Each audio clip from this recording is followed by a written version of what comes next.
Buenas, y por fin, aquí está el último de los vídeos que va a hablar sobre evolución a nivel así de pack. Es posible que hablemos o toquemos un poco más el tema de la evolución en vídeos sucesivos o posteriores, pero por lo pronto este es el que cierra el capítulo de la evolución que hemos ido viendo a lo largo de estos últimos meses.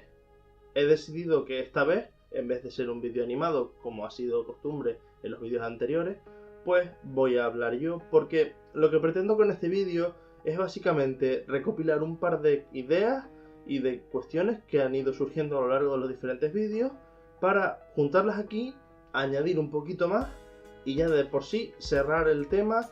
Y ya luego, si vosotros queréis, por ejemplo, buscar más información sobre la evolución o leer más sobre este tema, que es muy rico y hay muchísima literatura sobre el tema y que os recomiendo, porque la verdad que, por ejemplo, a mí me resulta un tema muy interesante, pues ya lo dejáis en las cajas de comentarios. Yo también dejaré algo de bibliografía abajo en la descripción, pero insisto, es un tema que es muy amplio y obviamente no se puede abarcar todo en un par de vídeos, aunque estos hayan durado más de 15 minutos. Pero bueno, vamos a cerrar, vamos a acabar con este vídeo, vamos a cerrar y a concluir un par de cuestiones. Como veis, hemos ido abordando el tema de la evolución desde diferentes puntos de vista. Empezamos con un primer vídeo en el que veíamos, por ejemplo, cómo se clasificaba la vida antes incluso de que surgiera la idea propia de la evolución, es decir, cómo por ejemplo griegos como Aristóteles construían escalas naturales para organizar la vida en función de unos criterios que él consideraba que eran los más válidos, de forma que por ejemplo ordenaba a las plantas juntas, a los animales juntos, y además les daba una jerarquía, es decir, había organismos inferiores, organismos superiores. Y bueno, este fue un sistema que ya vimos en vídeos anteriores, predominó durante bastante tiempo. Y luego llegaron en la época del Renacimiento personajes, por ejemplo, como Carlos Linneo, que trajo un sistema de clasificación, que es el que utilizamos hoy en día para clasificar la vida, los biólogos, que es el sistema, la nomenclatura sistemática, el sistema binomial, y que con él podemos clasificar a los seres vivos en función de orden, familia, género, especie, y que nos ayuda un poquito a ordenar la vida. Vimos también que conforme seguían avanzando los siglos, posteriormente a Linneo, surgía un debate, es decir, había gente que se postulaba a favor de la idea de que la vida estaba creada o estaba organizada por un creador divino, y había otras personas que ponían en duda esa visión. En el siguiente vídeo, el vídeo que abordamos sobre el creacionismo, lo vimos más enfocado a la parte o a la visión europea, es decir, según el fundamento de la religión cristiana, la que nos toca, los que nos ha tocado culturalmente, aunque también vimos que otras religiones como por ejemplo el Islam o el hinduismo también trataban la idea o daban a entender la idea de que el mundo había sido creado por un ser o varios seres superiores. Esta idea se intentó sostener mediante argumentación científica, es decir, por ejemplo, para los fósiles, que eran el gran problema que había a la hora de intentar un poco encajar las piezas del diluvio universal y la creación de los seres vivos, pues vimos que surgió, por ejemplo, la idea de la biplástica o el catastrofismo, la teoría que decía que a lo largo de la historia habían habido sucesivas catástrofes naturales exponencialmente catastróficas, que habían ido eliminando seres conforme habían ido partiendo por la creación, y eso era lo que daba lugar a la vida que tenemos hoy en día. Y finalmente ya, para cerrar un poquillo para ver cómo contraargumentaba las ideas creacionistas, pues afrontamos la evolución desde la primera persona que la introdujo, que fue Lamarck, con su idea de los caracteres adquiridos por uso o pérdida de los caracteres por desuso. Y finalmente llegamos a Darwin, el padre de la evolución, la persona que ya sí dio el punto y final al debate sobre la creación del mundo. Gracias a su obra El origen de las especies, por fin quedó zanjado el tema y ya no hubo más cabida para un creador. La evolución es un proceso que ocurre, un proceso natural, que ocurre mediante diferentes métodos de actuación. Uno de ellos es la selección natural, es decir, ese método azaroso que determina qué especies sobreviven o qué especies no, dependiendo de las condiciones del medio y de sus características que hayan ido acumulando conforme hayan ido surgiendo nuevas generaciones. Pero bueno, esto no queda aquí, porque este punto, como ya dijimos en el vídeo anterior, el de la evolución y el viaje de Darwin, Darwin no sabía nada del ADN. Es decir, Darwin postulaba que los cambios pasaban a las siguientes generaciones sin tener conceptos de genética, o de ADN, o de genes, o de incluso de mutación. Esto llegaría mucho más tarde con Mendel y sus leyes, que ya hemos tratado en este tema, o sea, en este canal, en otro vídeo. Es decir, Darwin fue un adelantado para su época porque él fue capaz de, no de definir, pero sí de predecir un poco por dónde iban los tiros en cuanto al tema de la selección natural. Y entonces fue cuando, años después, llegó Mendel y definió las ideas, la base de la genética. Obviamente hemos visto en ese vídeo también que la genética es muy compleja y Mendel solo se refirió a una parte muy sencilla, pero bueno, él fijó las primeras herramientas para comenzar a entender la evolución y cómo se transmitían y se le daban los caracteres que darían luego lugar a los genotipos y a los fenotipos.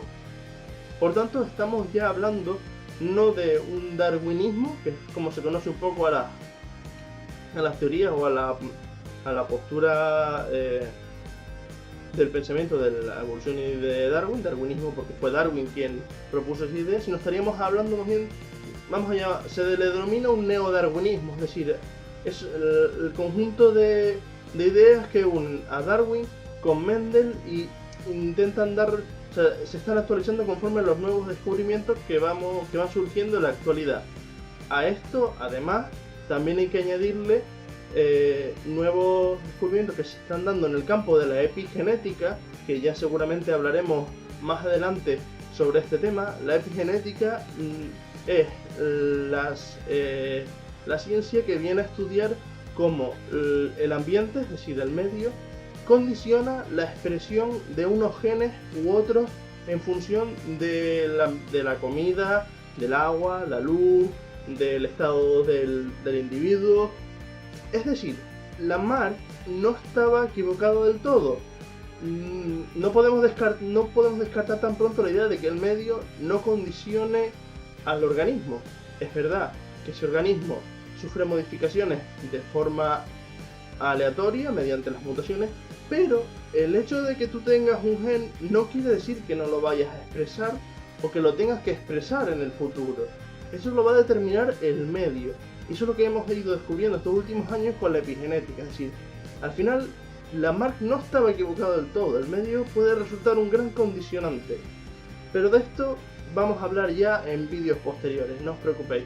Porque es un tema también muy interesante y muy rico que habría que tratar en un vídeo aparte, con calma y definiendo un poco los conceptos que le dan forma. Entonces vemos que del darwinismo, la teoría de la evolución de Darwin, pues a lo que hay ahora ha cambiado a mejor. Es decir, se ha comprobado que sigue siendo válida, muy válida, pero además se le han ido añadiendo cosas y eso es lo que la ha ido enriqueciendo poco a poco. Esto tiene también su lado malo, y es que el creacionismo, es decir, la postura que cree que toda la vida en el planeta y toda la creación ha sido mediada por un ser supremo, un ser divino, no se ha quedado estanco en los siglos pasados. Es decir, desgraciadamente también ha evolucionado y se ha transformado para adaptarse a las nuevas generaciones e intentar seguir manteniéndose en el nicho que tenía. Obviamente se sigue manteniendo sobre pilares que son muy inestables y sobre pilares que carecen de cualquier argumentación científica, pero por ejemplo tenemos posturas como el diseño inteligente. El diseño inteligente no es más que una versión pseudocientífica adulterada del creacionismo. Lo que pretenden dar a entender es que la complejidad que tenemos en el planeta básicamente se basa en eso, en justificar que la complejidad de la vida que tenemos actualmente en este planeta no se puede entender bajo ninguna circunstancia que no incluya un ser superior.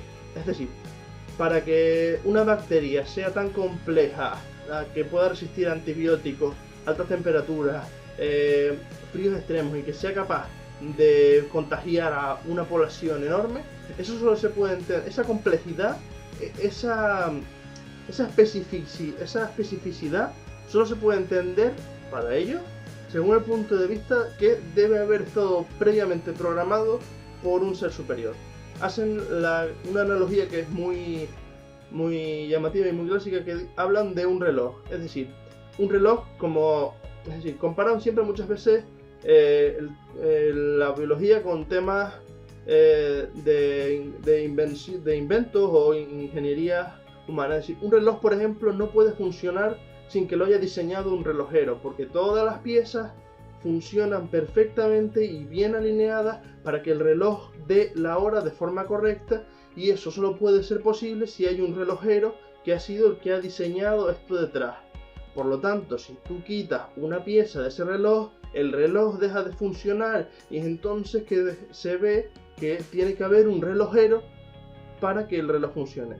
Esto es erróneo, porque ellos presuponen que, por tanto, que por ejemplo, en un ser vivo, todas esas adaptaciones que le han llevado hasta donde está hoy, que si le quitas una adaptación, el ser vivo no va a vivir, va a morir.